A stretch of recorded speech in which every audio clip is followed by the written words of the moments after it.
Oh, hi there. This is Lisa Swank from Artful Inspirations is the name of my YouTube channel. I'm bringing you this video for the month of July in my creative year. It's a free Facebook art journaling group, and we have a lot of fun over there. So if you like to join, just click the link below, and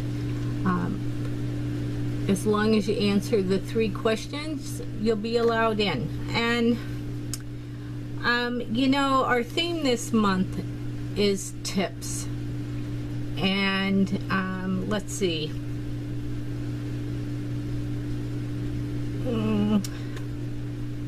And the last week's video prompt was your favorite go-tos, and so I'm still kind of stuck on supplies, but this week's prompt is warning. So I'm going to just probably end up talking about a couple of mistakes that I've made with trying to learn mixed media. And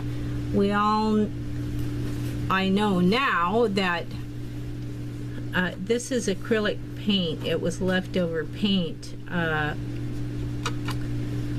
that I just spread out on the paper so I wouldn't really waste it, because I had poured out way too much. Matter of fact, I had 3 pages worth of blue paint. But when you're working with mixed media or different mediums, you have to remember that you do fat over lean in order to do layers. You know, this is acrylic paint that's here, and you know, maybe I can kind of show you. And there's parts of this paper where there isn't any paint, and I thought maybe, you know, watercolor is considered lean. Acrylic paint would be considered a fat paint, and oils would even be considered fat paint.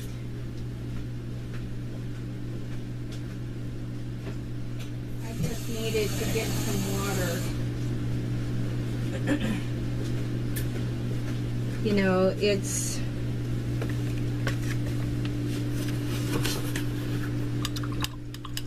should have had this water ready.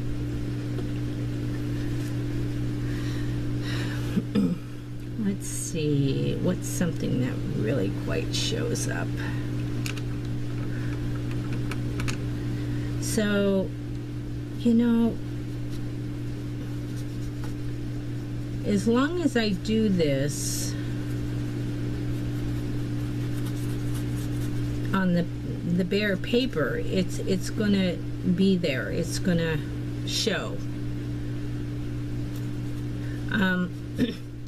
But it's really not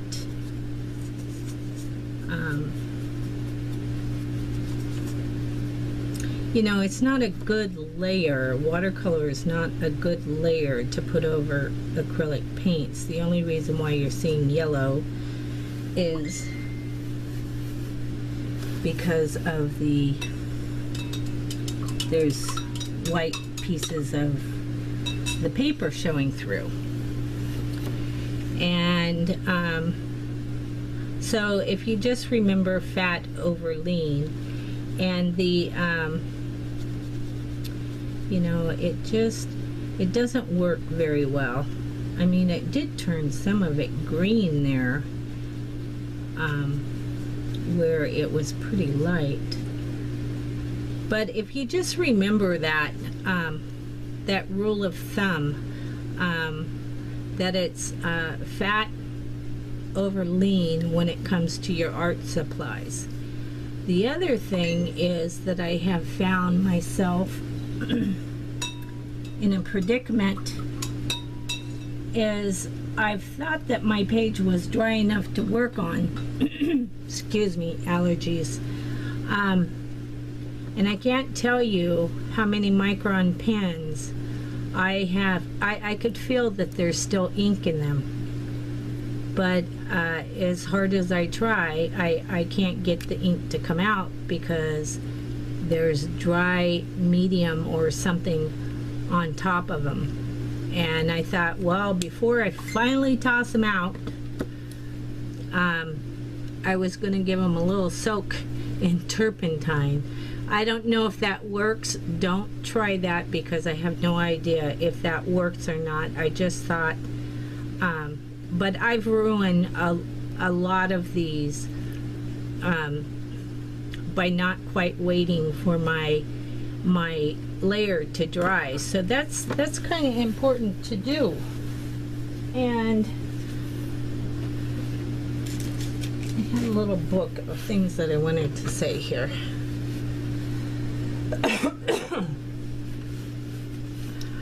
And the other warning that I would put out there is know your color wheel,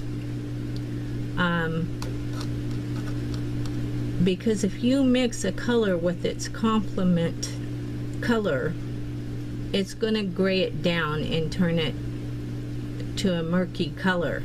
Now for shadows, that's fine, that's great, but you know, when you want your colors to stay bright, you know, like you wouldn't put yellow and purple together. They are complements to one another, or purple and orange, but if you were actually to mix them up a little bit, they turn this murky brownish color.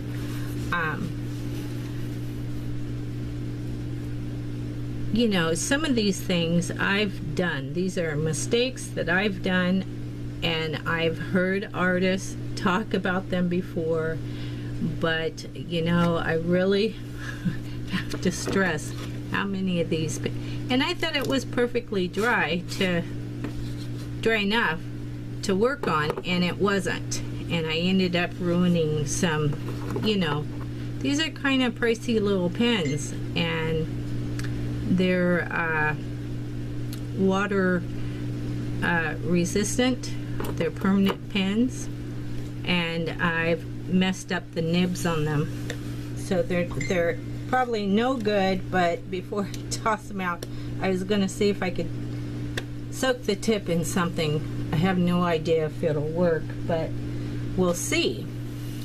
And you know, I really don't have a specific lesson. You know, I just wanted to talk about those as a warning. And it did turn it a little green.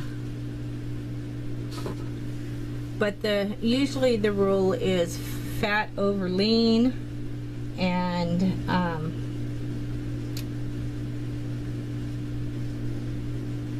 maybe I'll speed through a little something, maybe using some of the different mediums that I have, and that'll kind of show you how I stay away from